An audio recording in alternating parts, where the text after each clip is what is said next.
كانت أنسنة جمّتشو أبوليان كينيا جولين بيوتا أدى خيس بيا على جيران قرشي ولي قماشني بروجكتي مني مريد إما إسلام نانو أوروميا جلقبه لفا كاريكم أفر شيني خينيا شهجين غافا بريزدنتي منا مريد إما إسلام أوروميا خنر جيران موتم مادرا هيما أرغتني لفا فودني كارتا خاسني ديزاين إسا دلقاء تورن يرو سنكيس جولين تينيا warri biyya arabaa biyya kuweet jaamtu jiran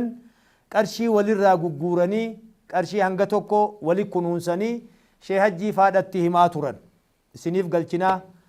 majlisa oromiyaa cinaa dhaabbanna jedhanii yeroo san sheeyni waan jara saniin ja'an hanga haalli nuu mijaa'uu isinuma bira nuu haa taa'uu qarshiin kun isinummaan nuu qabaa ja'aa turan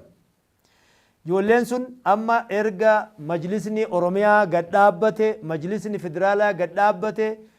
sheeyni keenya sheejjiin filamanii pireezidantii mana marii dhimma islaamota naannoo Itoophiyaa ta'anii federaalatti ol dabran nuti as dhufne booda lafa san akka carraa Kuweet irraa dhufee obboleessi keenya Muusaa kan jedhamu waliin irra dhaabbannee laallee ijoollee walii wajjiniin gurmaawan tokkoffaa Shee Alii kan jedhaman Abdisaa kan jedhaman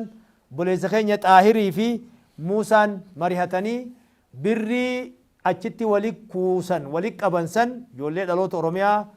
naannoo godina Arsiiti ijoolleen tuni kan biraallee waliin jiran kan dhiiraa kan dubaraa walirraa guuranii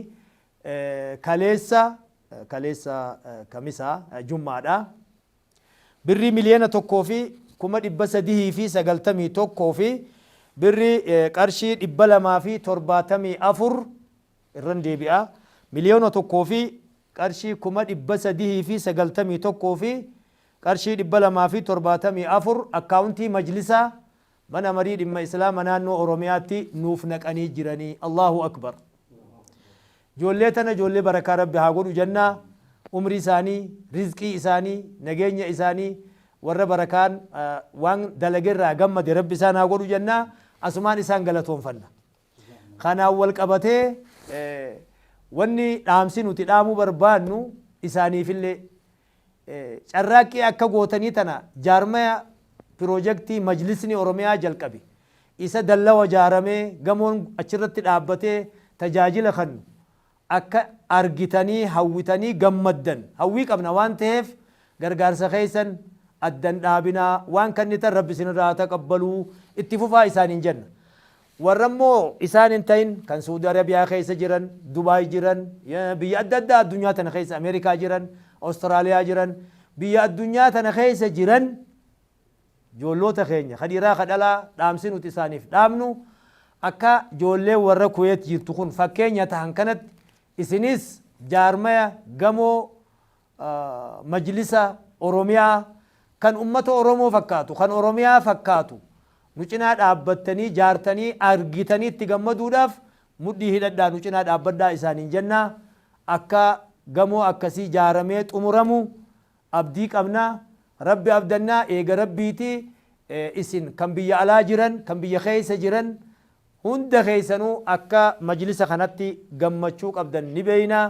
majlisa kana cinaa dhaabbadhaa isiniin jennaa jazaakumullahu khayran jajjabaadhaa waan gaarii dalaguu rabbi isinaa waffaquu isiniin jennaa رمضان كريم وربرنا خبر هدو سنين جنة والسلام عليكم ورحمة الله وبركاته